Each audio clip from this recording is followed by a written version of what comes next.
Did you know your credit card can actually make you money instead of draining it? Today, I'm revealing credit card hacks the banks don't want you to know, and once you start using them, you'll never look at your card the same way again. Credit card hack number 1, the statement date trick.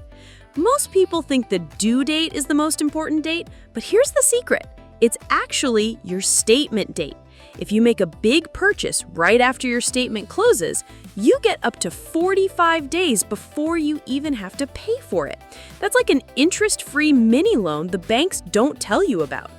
Credit card hack number 2, rewards stacking. Here's the move.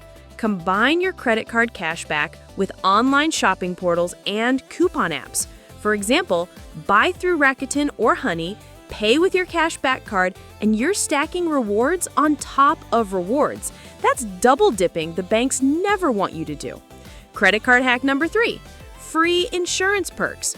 Your card probably comes with hidden insurance benefits, free car rental insurance, purchase protection, extended warranties, even trip cancellation coverage.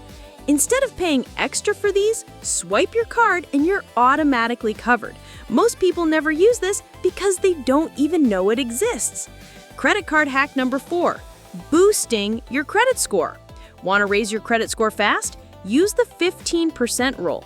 Keep your balance under 15% of your limit before the statement closes. This makes your credit utilization look perfect to the bureaus, boosting your score without waiting months. Credit card hack number 5, sign-up bonuses. Banks lure new customers with crazy sign-up bonuses, sometimes $200, $500, or even free flights. The trick? Never chase rewards you can't afford.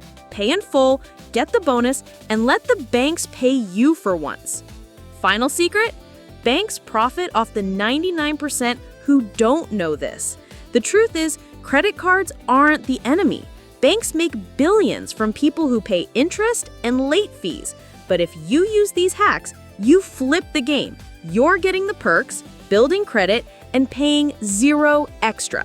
So which hack are you going to try first? Let me know in the comments. And hey, don't forget to hit that like button, subscribe, and share this with someone who keeps getting ripped off by the banks. This is Think and Grow Rich, and now you know the hacks the banks never wanted you to hear.